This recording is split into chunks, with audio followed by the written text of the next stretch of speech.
Hi అందరికీ. ఈరోజు మా పిల్లల మార్నింగ్ బ్రేక్ఫాస్ట్ కోసం అయితే నైటే ఒక 1 కప్పు వరకు పెసరపప్పు నానబెట్టేసుకున్నాను. పప్పులో మంచి ప్రోటీన్స్ ఎక్కువగా ఉంటాయి, ఫైబర్ కంటెంట్, అండ్ చాలా టేస్ట్ కూడా ఉంటుందండి. మీరు ఒకసారి టిఫిన్ ట్రై చేయండి, ఎలా ఉంది ఏంటి అనేసి మీరే చెప్పేస్తారు, అంత బాగుంటుంది. అండ్ ఎదిగే పిల్లలకు కూడా చాలా మంచిది.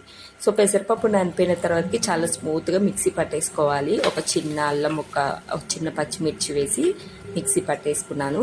నెక్స్ట్ ఒక carrot, capsicum, beans, onion, tomato, ఎన్ని వెజిటేబుల్స్ ఉంటే అన్ని వెజిటేబుల్, ఈవెన్ నేను కరివేపాకు కూడా వేసి మంచిగా చాపర్లో చాప్ చేశాను.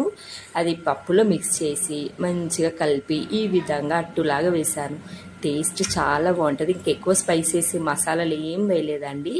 ఈనో వేస్తే ఇంకా ఫ్లఫీగా ఉంటుంది, బట్ నేను ఈనో వేయకుండా ఇలా ఇచ్చేసాను. చాలా ఇష్టంగా తింటారు పిల్లలు. ట్రై చేయండి.